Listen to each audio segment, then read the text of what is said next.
Les gars, j'espère que vous allez tous bien, content de vous retrouver aujourd'hui. Petite vidéo actualité, on va parler un petit peu de tout, de Pedri, de Lamine Yamal, deux trois petits dossiers par-ci par-là. On est en pleine trêve internationale, les joueurs du Barça jouent jeudi pour la plupart. On va suivre leur performance bien sûr, en suivant surtout leur état de santé. C'est ce qui nous importe le plus. Pour ceux qui veulent miser pendant la trêve internationale, sachez que vous avez des cotes intéressantes avec la Ligue des Nations et vous avez Unibet qui vous offre du free bet, un bonus. Ça se passe après votre inscription, 100 € de free bet offert. Le lien pour profiter du bonus est dans la description. Jouez sagement, interdit au moins de 18 ans. Mais voilà, il y a quand même des gros matchs. Les quarts de finale de Ligue des Nations. De l'autre côté, là-bas en Amérique du Sud, il y a un Uruguay-Argentine. Ensuite, il y a un Brésil-Argentine. Sans Messi et sans Neymar, les cotes sont intéressantes. Profitez du bonus avec le lien dans la description. Alors, on va commencer par ça, par Pedri, parce que il y en a qui ont cru, vraiment, enfin, il y en a qui croient à un possible départ de Pedri. D'ailleurs, on m'a demandé est-ce que le poste pour moi était inquiétant ou pas. Pour moi, il s'agit clairement d'une pub.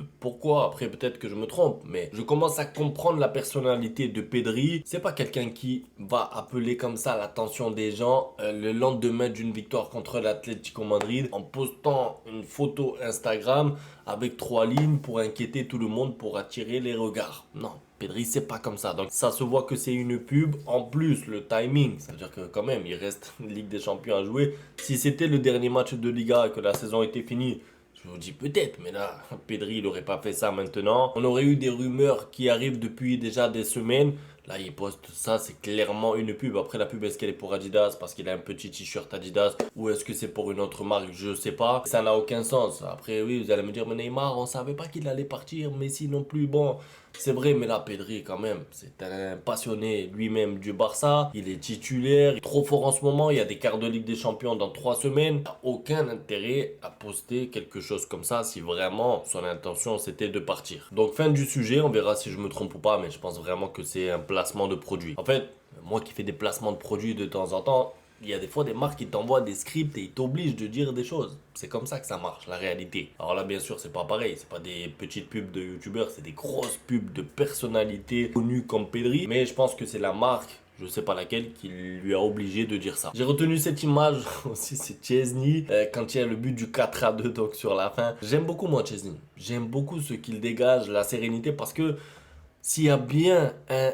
poste dans le football où on demande du calme, on demande de la sérénité, c'est le gardien. Ça veut dire que tous les autres joueurs de champ qui courent partout et tout, qui se dépensent, tu peux pas avoir l'air d'être comme Chesney, sinon on va te critiquer parce que tu fais pas les efforts. Vous voyez ce que je veux dire? Rappelez-vous un peu quand Messi marche par exemple. Bon, Messi c'est pas pareil, il est trop fort donc il peut se permettre de marcher. Mais tous les autres joueurs quand ils ne courent pas ou qui ont l'air de pas faire trop d'efforts, ils sont critiqués. Là, pour Chesney, c'est vraiment une qualité pour moi d'être comme ça, d'être serein, d'être calme, de ne pas stresser, pour ne pas faire ensuite d'erreurs monumentales comme on en a vu chez pas mal de gardiens. Chesney a un gros point fort pour moi pour évoluer au Barça. Après, bon, il est sur la fin de sa carrière, donc on va pas parler sur le long terme, mais c'est fort. Il rassure sa défense. En fait, si je suis défenseur, que derrière moi j'ai Chesney qui est comme ça, tranquille, les bras croisés, il te fait une parade, ensuite il se remet les bras croisés. Je sais pas, je lui fais confiance. Lewandowski qui a parlé, il a dit un match comme celui-ci vous remonte le moral, surtout quand vous êtes mené 2-0, que vous marquez 4 buts et que vous gagnez. Ce genre de victoire renforce la confiance, surtout avec autant de matchs restants dans la saison. C'est vrai qu'il reste beaucoup de matchs. Des fois, on a l'impression que ça y est, que le plus dur est fait en Liga. Non, non, non. Non, non, non. Parce que rappelez-vous quand le Barça avait beaucoup d'avance au classement, je crois que c'était 7 points d'avance. Tout d'un coup, match nul par-ci, défaite par-là. On s'est retrouvé 6 points en retard. 6 points derrière Madrid. Donc, ça va vite. La Liga n'est pas terminée. Et Lewandowski le rappelle. Il reste beaucoup de matchs. Maintenant, c'est vrai que la victoire contre l'Atlético Madrid, avec en plus la manière, comment ça s'est passé, la fin, le scénario, ça vous renforce pour la suite de la saison. Surtout, ça aide les joueurs, je pense, mentalement à déjà croire et avoir de l'ambition pour la fin de la saison, mais surtout à rebondir en cas de contre-coup dans le match. Ça veut dire que même si tu es mené, je sais pas, contre Dortmund, peut-être 1-0 ou 2-0, les joueurs vont y croire. Parce que c'est pas la première fois que le Barça remonte comme ça contre l'Atlético. La dernière fois, pareil, tu perds 2-0. Bon, c'était à domicile.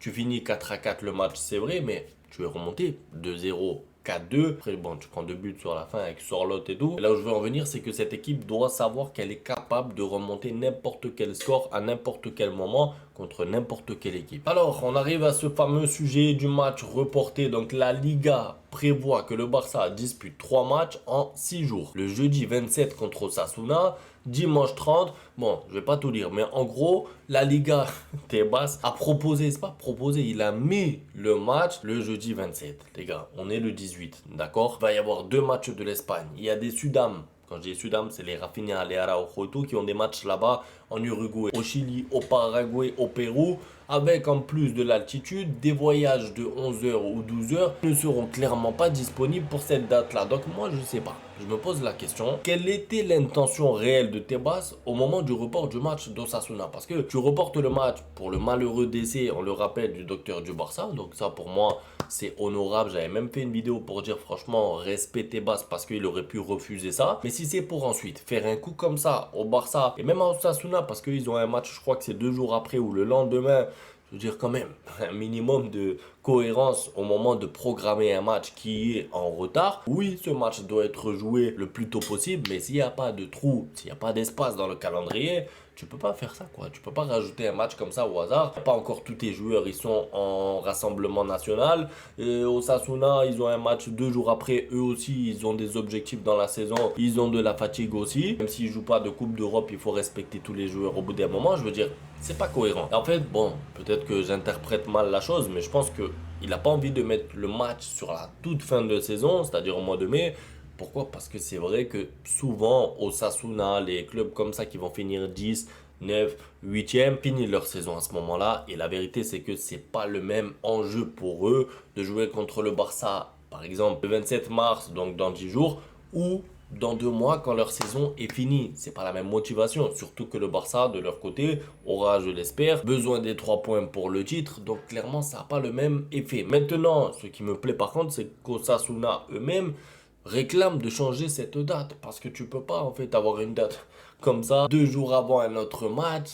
C'est pas cohérent. D'ailleurs, c'est Hansi qui a été choqué par la date du match. Parce qu'en fait, lui, moi je l'ai dit sur Twitter et je le pense sérieusement, il a connu que la Bundesliga dans sa vie. La Bundesliga, qu'on l'aime ou pas, qu'on la regarde ou pas, pour moi en tout cas c'est le championnat le mieux organisé. C'est un championnat à 18 justement pour rester homogène. Tu as toujours ce déséquilibre entre le Bayern et les autres, ça c'est vrai, mais tu n'as jamais de plainte là-bas. Très peu d'erreurs d'arbitrage. La goal line est liée, la VAR est cohérente, les arbitres sont cohérents. Après bien sûr, hein, tu n'as pas beaucoup de suspense là-bas parce que 8 années sur 10 ou 9 années sur 10 c'est le Bayern qui est champion. Ça c'est un autre sujet, mais là-bas les horaires de match, tout est bien organisé, les stades.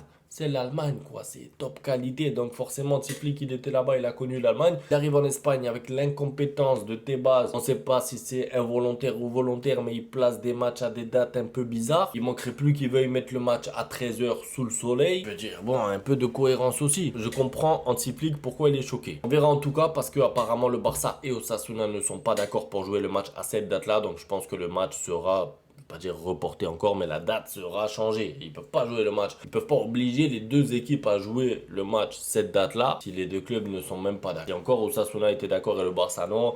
Il y aurait eu un doute. Là, je pense pas. Je termine avec Casado. Alors, Casado, c'est malheureux. 2 à 3 mois. Donc, bon, on va dire fin de saison. Honnêtement, on va dire fin de saison. Peut-être qu'il sera là pour la toute fin de saison. Si jamais il y a une finale de Ligue des Champions, il peut faire son entrée symbolique à la 89e. J'exagère un peu, mais c'est malheureux, oui. Mais maintenant, j'ai envie de voir le côté positif. Moi, même s'il n'y a jamais de côté positif dans la blessure d'un joueur, j'essaie moi toujours de le chercher. C'est que Gavi devra monter son niveau, même si c'est pas le même rôle, même si c'est pas le même profil, je le sais.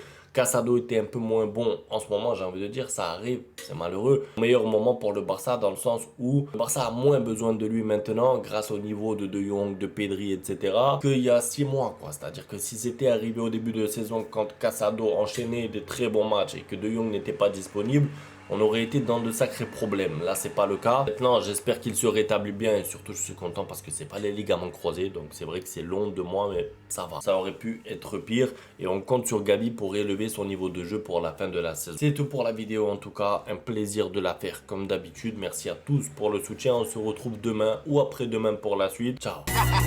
Bang, bang, bang, bang, goodbye. Ustedes pueden aceptar mi negocio o aceptar las consecuencias. Plata o plomo.